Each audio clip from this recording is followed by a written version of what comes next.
Okay, we are here on WPPM 106.5 in Philadelphia with Deja Alvarez, who is a Democratic candidate for state representative in the 182nd District.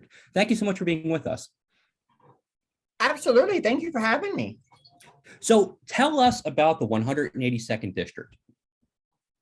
Oh, so in general, or kind of what the 182nd district means to me? What it means to you. What it means to me. I'm a very proud Latina transgender woman, and the 182nd district is where I kind of grew into being me. It is where I have done everything from live on the streets of the 182nd district, trying to find ways to survive because we live in a world that society still doesn't believe that folks like me should exist. To thriving on these very streets, to somebody that has been instrumental in some of the changes here in Philadelphia, whether it's with the Philadelphia Police Department and the mayor's office and the district attorney's office.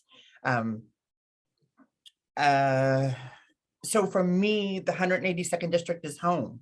The 182nd district is where my story began, and it being able to run for this seat now, being in the position that I'm in, is full circle for me. It's kind of like that circle of life. It started out with me trying to figure out how to survive. And now here I am running to be the state rep in the 182nd district. I did have to move out of the district for a while, but my office has always been here. My work has always been here. And like a lot of people in Philadelphia, this is the most expensive district in the entire Commonwealth of Pennsylvania. So a lot of people cannot afford to live right here in Center City. So I did have to move outside of Center City for several years, but I still worked here. I still, patronized the businesses here. My life was still kind of here.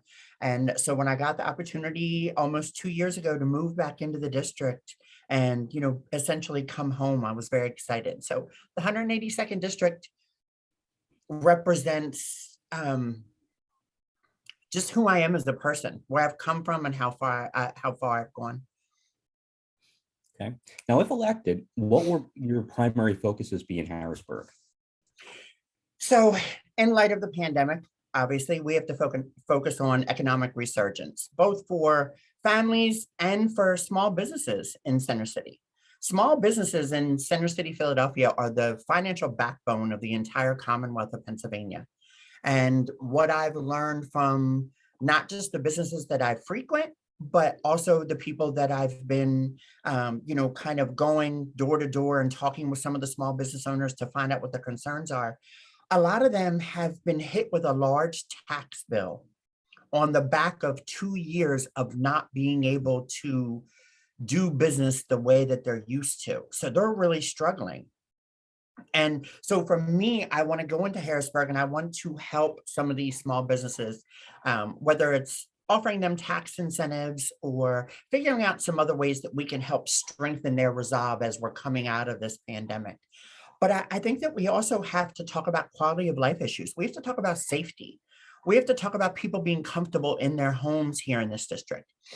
On any given night, you go to sleep, you wake up in the morning and you see the story of 200 motorbikes and ATVs circling around City Hall and, riding down our streets, and children are being woken up, in the middle of the night when they have to go to school in the morning. And this has become a very divisive issue. For me, it's not divisive. It's a quality of life issue. And no matter who you are, I don't care if you're Democrat or Republican, Black or white, if you deserve to be comfortable in the home that you live in, and you deserve to be able to walk down the street by yourself or with your children or with your other friends and family members and not worry about getting run over by a group of bike riders on motorbikes. If you're driving your car down the street, you also deserve to feel safe in your car. You shouldn't be pushed to the side of the road by a group of bike riders that want to do wheelies going down the street. And again, I recognize it's a divisive issue because a lot of people say, well, if you talk about this, then you're going after, certain groups of people. No, You're not going after certain groups of people. You're going after whoever it is that's riding these motorbikes that is presenting a danger to other people. This isn't about class or race or anything else. It's really about quality of life, and everybody deserves a good quality of life. Now, there are other Democrats in this primary. What makes you stand out? I have done the work. I have been boots on the ground in Philadelphia, particularly in Center City, Philadelphia, for the last 2 decades, helping make change, whether it's for the trans communities, the LGBTQ communities, Black and Brown communities, undocumented immigrant communities. I have put in the work. And I think that what I've done is representative of what we need more of in places where we're making legislation. For hundreds of years, we have viewed people in a very kind of classist, racist way. Like, you have to be of a certain background, from a certain family, brought up a certain way, have a certain amount of money, live in a certain place, be educated in a certain college to be seen as someone who's qualified to hold office and to create legislation. And after hundreds of years, here we are. Women's rights are on the line, trans rights are on the line, LGBT rights are on the line, public education is on the line. White supremacy is on the line, because we have elected all of these people into office that don't have an actual lived experience that's reflective of the city of Philadelphia and the Commonwealth of Pennsylvania. We're one of the poorest big cities in the entire country. But if you take a look at our legislator, it's not reflective of that. It's not reflective of people that understand homelessness on a personal level and then came back and worked on it in a professional capacity as well. So I have both the lived and professional experience to tackle the hard issues, to be able to discuss them in a very personal and professional way. And I think that that's what makes me stand out, because none of my competitors have that. None of my competitors have been boots on the ground battling with homelessness, helping people that are in addiction, helping people get access to medical care and mental health services on a daily basis. Yeah, they're all key issues that everybody talks about, but I want to see your resume. I want to see what you have actually done to make a difference in those things that you talk about, because otherwise you're just going to be another person that is elected to an office that is able to talk about the key issues, but you don't have the actual experience around those key issues to be able to address them with empathy, compassion, and passion. And for far too long, we've had people making rules, policies, and legislation about everyone else when they don't understand it. One of the most important relationships the city of Philadelphia has is its relationship with Harrisburg. Mm-hmm. How would you make this relationship better for the benefit of the city and especially the public schools? While I am very progressive just by nature, I am also extremely pragmatic. And what I've had to learn to do, especially as a trans woman, coming from where I come from, I've had to learn to be able to step back and take a look at the bigger picture. What is the goal? What is it that we need to accomplish here? How do we get accomplished? Who do I have to build a relationship with or build a bridge with in order to get it accomplished? So being able to remove my personal feelings from a situation because I'm able to focus on the goal. For me, I think that you have to be very pragmatic going into Harrisburg. You have to know what it is that we're trying to achieve and figure out the best way to achieve that. Going in there screaming and yelling and getting into fights with everybody is not going to get anything achieved in Harrisburg. When we are elected to represent the people of the 182nd District, the people of Philadelphia, and the people of the entire Commonwealth of Pennsylvania. Because although I'm representing the 182nd District, my vote matters in every piece of legislation that will affect all Pennsylvanians. So I have to remember that when I'm looking at this legislation or when I'm creating legislation, whoever will be affected by this legislation, those are the folks that need to be at the table with me so that we can go over these things and they can help me understand better how it will affect them. And I can also help them understand better. So for me, it's about listening, learning, and then legislating. You have to be able to listen so that you can learn. And then that's how you get legislation not only created, but passed, because you have to understand what it means for everybody. And everybody deserves to have a voice at the table. Everybody deserves to be represented. Whether you're poor or you're rich or what ethnicity or what background that you are, this should include you. And I think that that's another way that I'll be able to be effective in Harrisburg, is that I can work with everyone. We don't have to agree on everything. We don't have to be best friends. Let's make sure we're concentrating on what's best for the folks of Pennsylvania. Okay. Many of Philadelphia's leaders believe that the gun violence problem could be solved with better gun regulation. Harrisburg has traditionally disagreed with that. What would you do to help facilitate a true conversation about this? So I think that we have to have an understanding about what guns mean to everybody. And that they're going to mean something different to every group. So if you're talking to very marginalized communities versus hunters versus, the Republicans versus the very liberals that are completely against guns.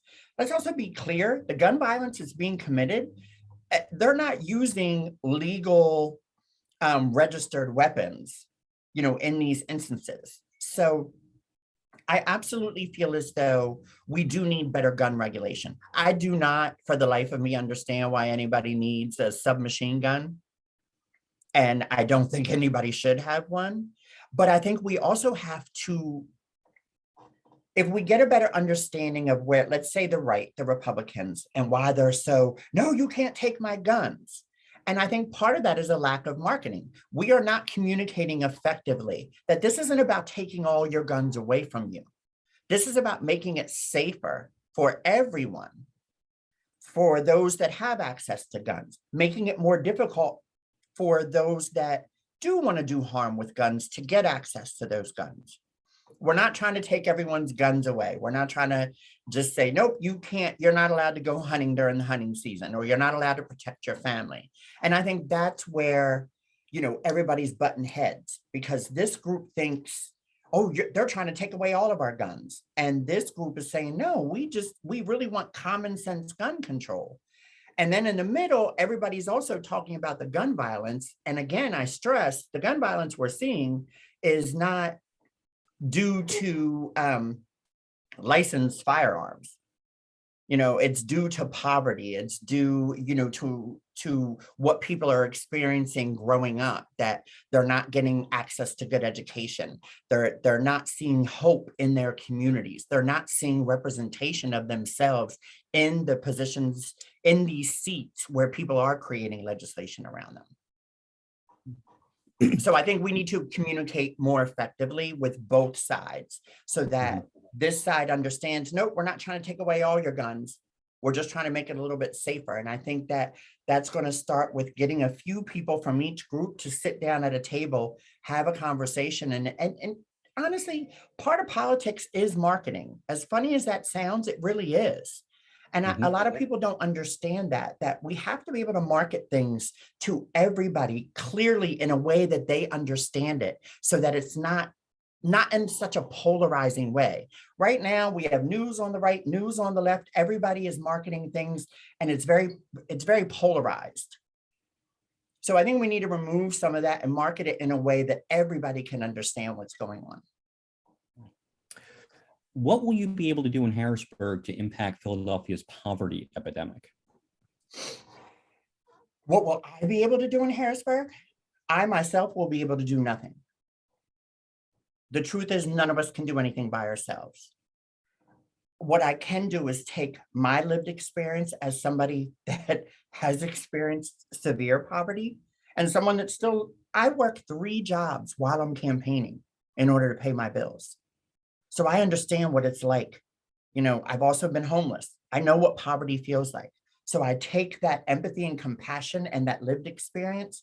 And then I've also, my whole career over the last 2 decades has been spent working with people that are in poverty and helping them get access to resources. So I take those experiences with me. I take my my passion and my drive to make a difference with me in the hopes that I will be able to work with the other folks in Harrisburg to start addressing this.